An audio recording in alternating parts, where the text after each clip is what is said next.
একটা simple zigzag রাস্তায় যাওয়া ঠিক হবে না। একটা simple straightforward permanent solution খুঁজতে হবে।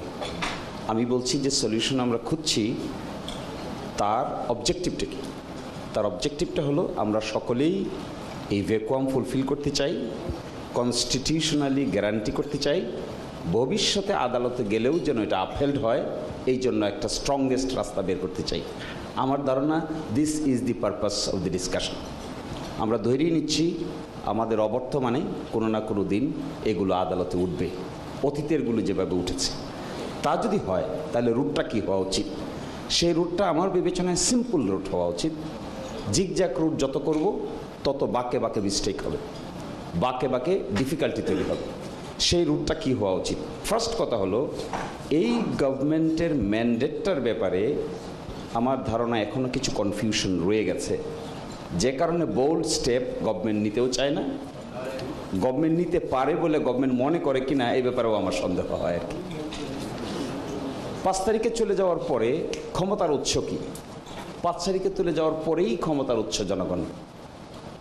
আমি মনে করি দিস পাওয়ার ইনক্লুডস 2 ক্যাটাগরিজ পাওয়ার। একটা হলো অ্যামেন্ডিং পাওয়ার, আর একটা হলো কনস্টিটিউয়েন্ট পাওয়ার। জনগণের এই পাওয়ারটা কিন্তু ম্যানিফোল্ড, 2-fold পাওয়ার। একটা কনস্টিটিউয়েন্ট পাওয়ার পেয়েছে সে, আরেকটা সে অ্যামেন্ডিং পাওয়ার পেয়েছে। এর বাইরে আর কোনো পাওয়ার নাই। সংবিধান ডিল করতে গেলে কনস্টিটিউয়েন্ট পাওয়ার আর অ্যামেন্ডিং পাওয়ার, এর বাইরে থার্ড ক্যাটাগরির কোনো পাওয়ার কনস্টিটিউশনাল জুরিসপ্রুডেন্সে নাই। তাহলে 5 তারিখে আমরা সেই পাওয়ার পেলাম। 8 তারিখে যে সরকার গঠন করলাম, কোন পাওয়ার অ্যাপ্লাই করলাম? Is it A constituent power, or this is an amending power, or this is simply a majoritarian power? In my humble understanding of the whole jurisprudence, the people of Bangladesh applied constituent and amending power together and accordingly formed the government. এখন প্রশ্ন হলো, এই বিষয়টার এই ওয়েটটাকে সামনে রেখে advisory opinion is not the proper option. কেন option না আমি সেটা বলছি। আমরা জুলাই সনদে কতগুলো বিষয় ইনকর্পোরেট করছি যেগুলো clearly contradicting the existing provision of the constitution. আবার এর জন্য উত্তর চাইতে যাচ্ছি সুপ্রিম কোর্টের কাছে। তো সুপ্রিম কোর্ট কী বলবে? বলবে ভায়োলেট করো constitution? Can the Supreme Court tell it? Yes, I am giving you an option to violate the existing constitution. Because that would be contradictory for Supreme Court itself. Supreme Court cannot tell it. Second, ধরেন বলল, ভবিষ্যতে একবার challenge হলো, আজ থেকে 20 বছর পরে কোথায় যাব আমি? হাইকোর্টে রিট পিটিশন করব। সুপ্রিম কোর্টের এই অ্যাডভাইজারি ওপিনিয়নের ভিত্তিতে এটা করার পরে হাইকোর্টের রিট পিটিশনের অপশন আর ওপেন থাকে? নো। তাহলে তো আমরা এখানে একটা জিগজ্যাগ রাস্তা অবলম্বন করতে চাচ্ছি। ইন মাই হাম্বল আন্ডারস্ট্যান্ডিং 106-এর জিগজ্যাগ রাস্তা অবলম্বন করা উচিত নয়। কারণ কি?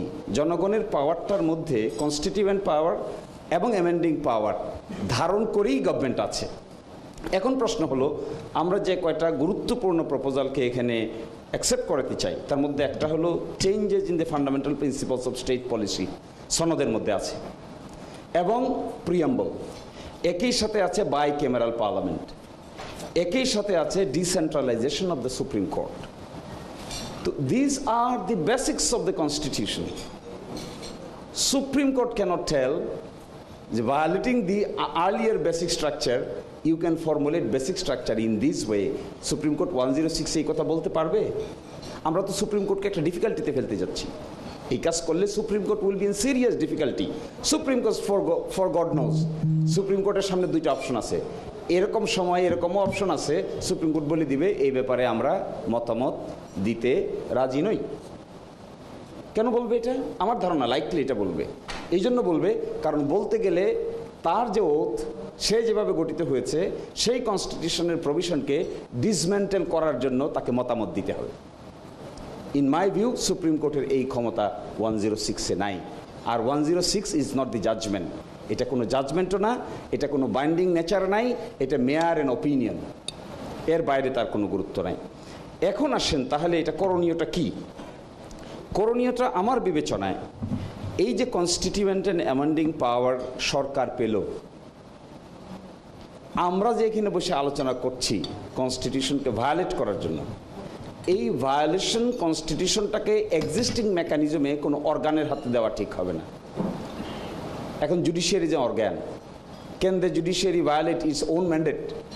এই প্রশ্ন আমরা পারবো ভায়োলেট করতে, কারণ আমরা কনস্টিটিউয়েন্ট অ্যান্ড অ্যামেন্ডিং পাওয়ারের ডিরাইভেটিভ পাওয়ারে গঠিত হয়েছি। আমাদের সোর্স কি?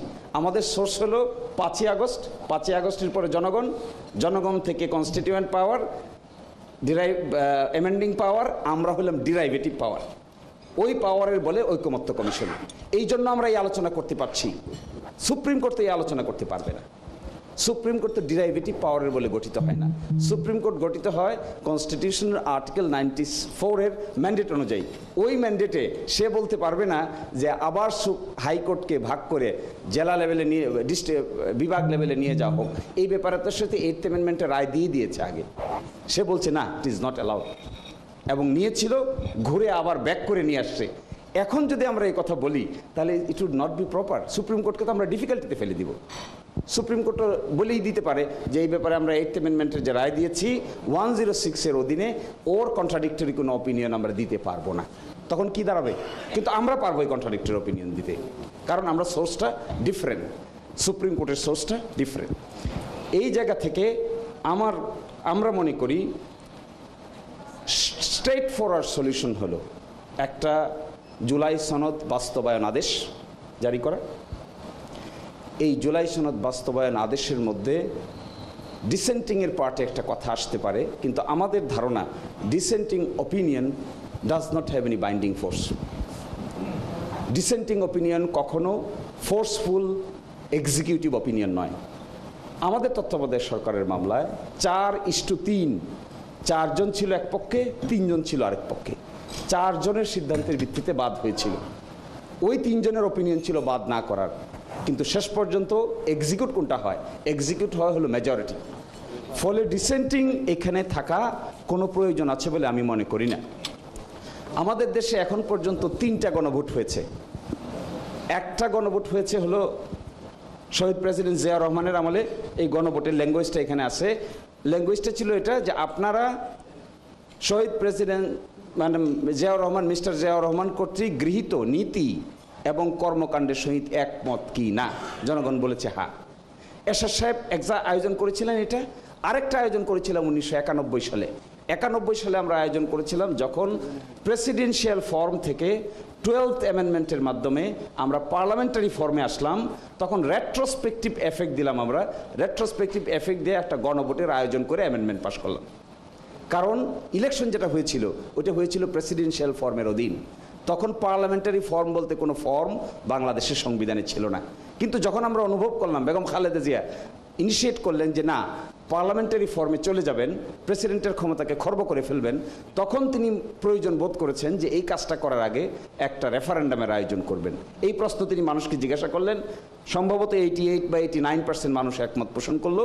তারপরে এটা অ্যামেন্ডমেন্টটা পাশ করলেন। এখন যে অ্যামেন্ডমেন্টের কথা আমাদের সালাউদ্দিন ভাই বলছেন, এখন একটা রেফারেন্ডাম, পরে আরেকটা রেফারেন্ডাম। আমি মনে করি এটাও জিগজাগ রাস্তা। এখন রেফারেন্ডাম আমরা আয়োজন করব এই কথা বলার জন্য যে জুলাই সনদের বাস্তবায়নের এইটার জন্য জনগণ হ্যাঁ বলে নাকি জনগণ না বলে। এটা রুট কোথায়? এই সনদের ভিতরে 4-5টা ইস্যু তো আছে কনস্টিটিউশন অ্যামেন্ডমেন্ট করা। আরপিও সংশোধন করে গণভোট দিয়ে কি করে সংবিধান সংশোধন হবে? সংবিধান সংশোধনের যে গণভোট, এইটার বিধান তো 142-তে। সেই 42-তে যে গণভোটের কথা বলা আছে তার আগে 2-3টা স্টেপ পার হয়ে তারপরে গণভোট, সরাসরি গণভোট না। এবং 142-তে রিভাইভ করে গেছে কিন্তু 142 15th অ্যামেন্ডমেন্টে 142 মামলায় 15th অ্যামেন্ডমেন্টকে 142-কে রিভাইভ করা হয়েছে।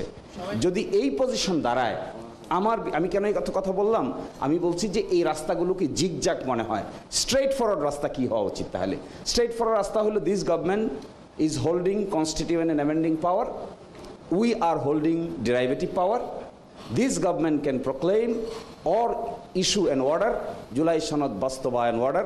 এই অর্ডারের মধ্যে এগুলো ইনক্লুড থাকবে। এখানেই নির্বাচনের কথাও বলা থাকবে, এখানেই দ্বিকক্ষ বিশিষ্ট পার্লামেন্টের কথাও বলা থাকবে, এইখানেই হাইকোর্ট ডিভিশন 6 জায়গায় চলে যাবে এটা বলা থাকবে, এখানেই ডেপুটি স্পিকার হবে বিরোধী দল থেকে এই কথা বলা থাকবে, এখানেই বলা থাকবে 10 বছরের বেশি কি প্রাইম মিনিস্টার হতে পারবে না, এখানেই বলা থাকবে উচ্চকক্ষ কীভাবে গঠিত হবে, নিম্নকক্ষ কীভাবে গঠিত হবে।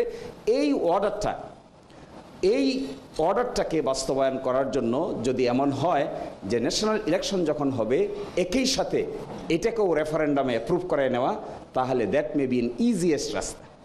এর ছাড়া বাকি যে সমস্ত রাস্তায় আমরা যাব, এটা দ্বিতীয় স্টেপ, তৃতীয় স্টেপ, চতুর্থ স্টেপ তৈরি করবে। ওই স্টেপগুলো আনসার্টেন। আমরা অনেক বেশি স্টেক হোল্ডারকে যদি যুক্ত করি তাহলে এন্ড গেম কিন্তু ভালো নাও হতে পারে। ফলে আমি মনে করি এটা ইজিয়েস্ট রাস্তা। আজকে যদি আমরা একমত হতে পারি, this process it will go to the honourable chief adviser. Chief adviser তার মেকানিজম মেনটেন করে একটা অর্ডার দিবেন, জুলাই সনদ বাস্তবায়ন আদেশ। জুলাই সনদ বাস্তবায়ন আদেশটা রেফারেন্ডামে আমরা অ্যাপ্রুভ করে নিব। এরই মাধ্যমে আগামী সংসদ সহ সব কিছু এই আলোকে গঠিত হবে। Things will be very easier. এবং সালাউদ্দিন ভাই যে কথা বলছেন, সেই ক্ষেত্রে পার্লামেন্টে এটাকে রেটিফাইও করে নিব আমরা। এই রেটিফিকেশন করে আমি স্যারকে জিজ্ঞাসা করছিলাম, তাহলে প্রথম পার্লামেন্ট কি দ্বিকক্ষ বিশিষ্ট হবে না এই প্রক্রিয়ায় গেলে? হ্যাঁ, পসিবল। কেমনে পসিবল? প্রথম পার্লামেন্ট যদি আমরা যে প্রক্রিয়ায় গঠন করি না কেন, পিআর পদ্ধতিতে করি আর ফার্স্ট পাস দ্য পোস্ট সিস্টেমেই করি না কেন, ওই পার্লামেন্টের মধ্যেই যে দ্বিকক্ষ বিশিষ্ট পার্লামেন্টের প্রপোজাল থাকবে, ওই পার্লামেন্টে এইভাবে গঠিত হয়ে যাবে।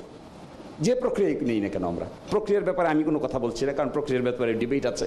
কিন্তু ফার্স্ট পাস দ্য পোস্ট অথবা পিআর যে সিস্টেমেই বলি না কেন, আমরা এগ্রি করে গেলে, এই আদেশ জারি করে গেলে, এই parliament, coming parliament may be a bicameral parliament. এবং আমার ধারণা এই ইজিয়েস্ট রাস্তার মধ্য দিয়ে ঐকমত্য ইজ ভেরি ইম্পর্ট্যান্ট। কারণ সোর্স ডিরাইভেটিভ পাওয়ার ব্যবহার করতে গিয়ে আমরা অ্যামেন্ডিং পাওয়ারকে আর কনস্টিটিউয়েন্ট পাওয়ারকে ডেস্ট্রয় করতে পারবো না। যদি আমরা কোনো কারণে ডেস্ট্রয় করে ফেলি, তাহলে পরবর্তীতে আদালতে এগুলো নিয়ে বড় ধরনের জিগজাক প্রবলেম সামলাইতে হবে। এবং এই প্রক্রিয়াটাতে আমি আবার বলছি, আমি ছোট মানুষ, কিন্তু আই এম সরি অনেক কথা বলছি, কিন্তু এতটুকুর জন্য একটা টেকসই মেকানিজম ব্যবহার করে সমস্যাটার সমাধান করে দিয়ে সকলেই আমাদের রিলিভ হয়ে যাওয়া প্রয়োজন। এবং সেটা হলো জুলাই সনদ বাস্তবায়ন আদেশ। No 106, no referendum now. Referendum may be organized at the time of the national election.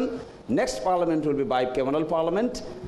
এবং যে সমস্ত কনস্টিটিউশনাল দিয়েছি, এই প্রশ্নটা আমরা জনগণের কাছে জিজ্ঞাসা করতে পারি ওই সময়ে। এখন এটা আগে জিজ্ঞাসা